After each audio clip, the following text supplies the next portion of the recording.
guys, welcome back to Teddy's Journey. For today's video, it's about how to use Reface App.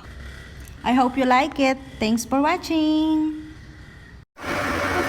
This is how to use Reface. Kung wala ka pang Reface, mag-download ka. Ito ang itsura ng Reface. That's it. Of course, para i-download, punta ka sa Google Play Store kung ikaw ay Android, or kung iPhone naman ang gamit mo, dito sa App Store. Siyempre, search mo lang, hanapin mo ang Reface. Reface.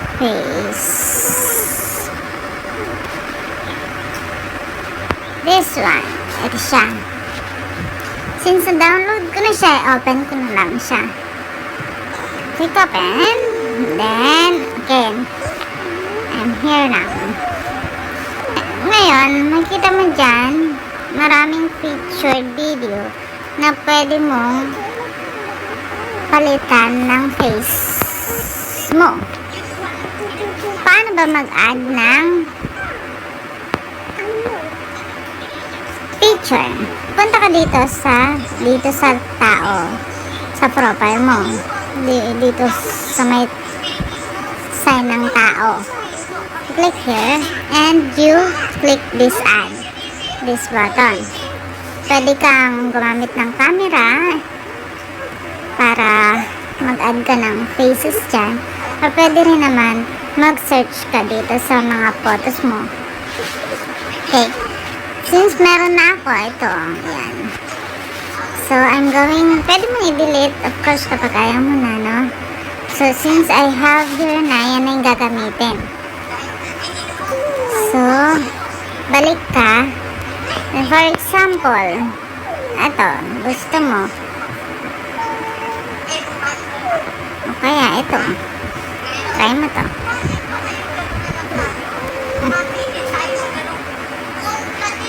Of course, there's an ad. So, just wait lang sa ads.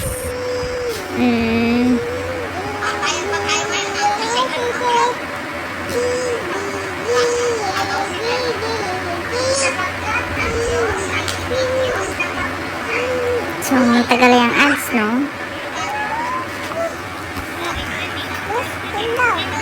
So, okay. Just close it. That's it. Easy? Oh. Kamukha ba? Ganyan. Ganyan siya gamitin.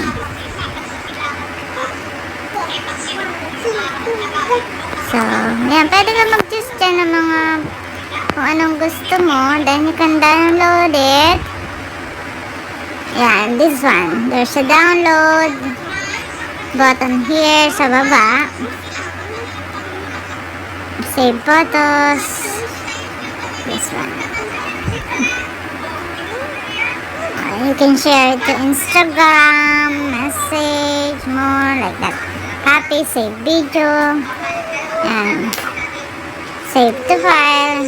Pwede mo kung anong gusto mong gawin dyan. So, meron ako dito ng 3 sample.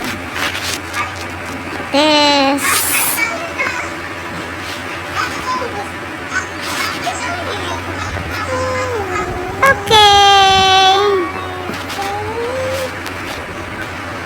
Okay. Ganun lang siya kasimple. Yan, pwede ka mag-search dyan ng kung ano na dyan, na pwede mong palitan ang iyong mukha. Ayan. Like that. Bata-bata na yan, no?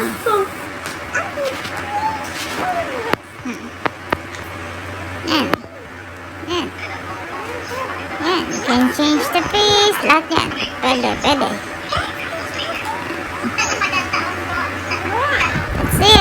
Ganyan lang kasimpleng gamitin ng Reface. Hope you like this video.